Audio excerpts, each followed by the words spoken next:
बिस्मिल्लाहिर्रहमानिर्रहीम। अस्सलाम वालेकुम फ्रेंड्स, कैसे हैं आप सब। उम्मीद करती हूँ आप सभी मान और सेहत की बेहतरीन हालत में होंगे और मेरी दुआ है कि आपका आज का दिन बहुत अच्छा गुजरे।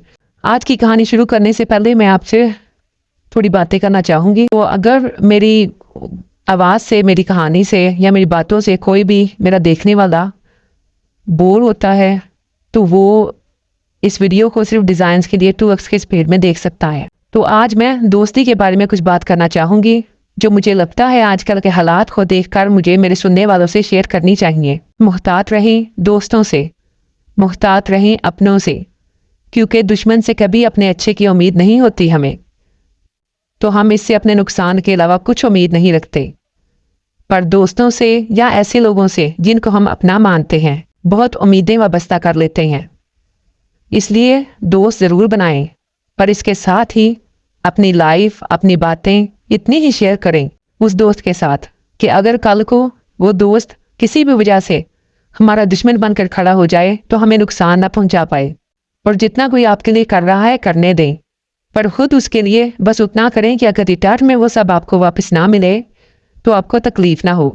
अब चलते हैं अपनी कहानी की तरफ, जिसका उन्वान है जागती आंखों के धोखे, और आज मैं इसका पार्ट 4 शेयर करूंगी आपके साथ। इससे पहले कि वो मुझे कोई तकलीफ पहुंचाती या दोबारा से बुरा भला कहती, मुझे उसके चीखने की आवाज़ सुनाई थी। न जाने उसे एकदम से क्या हो गया था। इसके साथ ही मुझे दरवाज़ा बंद होने की भी आवाज़ आई। मैं अपनी जगह से उठ बैठी, उससे पूछने लगी कि क्या हुआ है। मुझे उसकी गुटी गुटी चीखें सुनाई दे रही थीं। यूं लग रहा था जैसे किसी ने उसके मुंह पे हाथ रखा हो और वो चाह कर भी कुछ नहीं बता पा रही हो।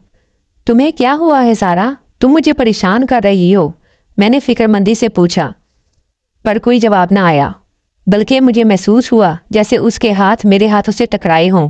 वो कुछ कहना चाह रही हो पर बोल नहीं पा रही।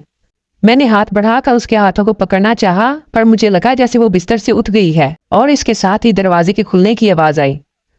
मैं काफ़ी देर इसी हालत में बैठी सोचती रही कि आखिर हो क्या रहा है, क्योंकि मेरे पाँव पे जख्म था और जिस्म पर भी जगह जगह चोट आई थी, इसलिए मैं चल नहीं सकती थी। मैं अम्मी को आवाज़ें देने लगी। थोड़ी देर बाद अम्मी कमरे में आई और चीख पड़ी। पहले सारा की और अब अम्मी की चीख सुनकर मुझे शिद्दत से कुछ गलत होने का एहसास हुआ। अम्मी क्या हुआ है, मुझे बताएं, मैंने फिक्रमंदी से पूछा। मेरी बात सुनकर अम्मी बोली कि अभी थोड़ी देर पहले यहाँ पर क्या हुआ था। अम्मी की बात सुनकर मैंने नफ़ी में सर हिलाया और बोली कि मुझे नहीं पता, मुझे खुद सारा के चीखने की आवाज़ आई थी। मैंने उससे पूछा, लेकिन सारा ने मुझे कोई जवाब नहीं दिया, इसीलिए मैंने आपको बुलाया है। सारा ठीक तो है, उसे कुछ हुआ तो नहीं। सारा चाहे मेरे साथ जितना भी बुरा करे, पर ना जाने क्यों मेरे दिल में उसके लिए शुरू से ही मोहब्बत थी। मैं चाह कर भी उससे नफरत नहीं कर सकती थी।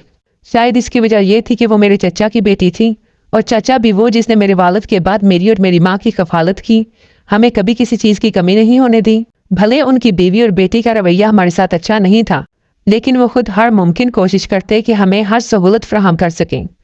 अभी भी हम उन्हीं के रहमो करम पर थे। फिर अम्मी ने मुझे बताया कि सारा के सर से खून निकल रहा है और वो बेहोश ज़मीन पर पड़ी है। ये सुनकर मैं भी परेशान हो गई।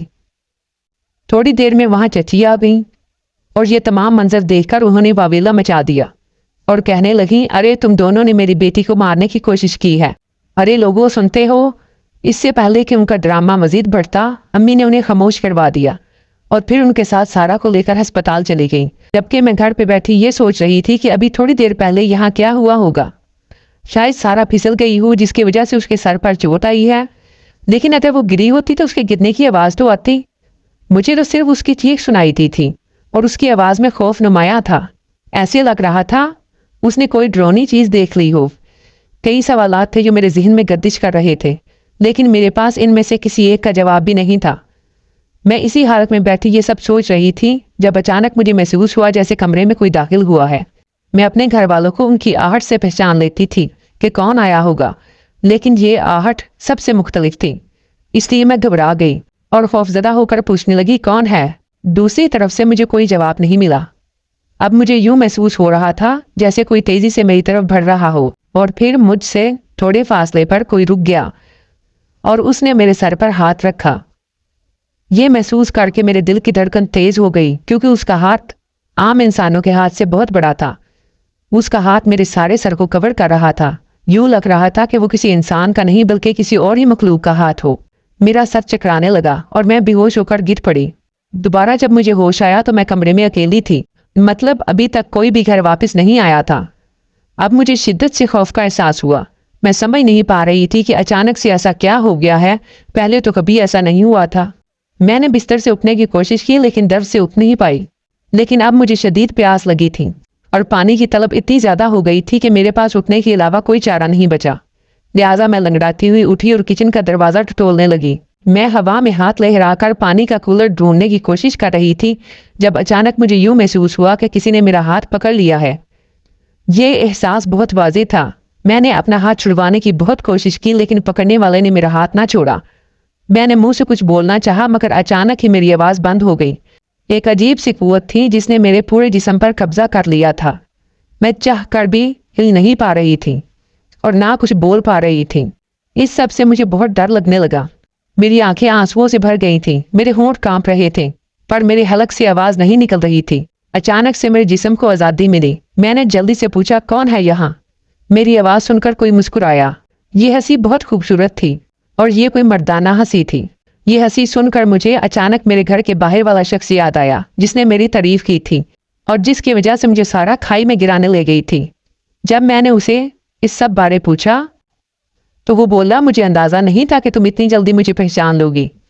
इसकी ये बात सुनकर मेरे होंठों पर मुस्कुराहट आ गई, लेकिन फिर मुझे डर लगने लगा कि कहीं ऐसा ना हो कि घर वाले वापस आ जाएं और मुझे इस अनजान शख्स के साथ देखकर मेरे किरदार पर एक नया वार कर दें।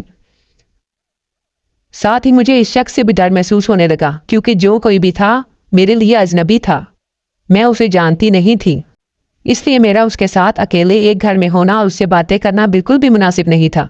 लिहाजा मैंने उसे यहाँ से चले जाने को बोला तो वो बोला, नहीं, मैं तब तक यहाँ से नहीं जाऊँगा जब तक तुम्हारे घर वाले वापस नहीं आ जाते।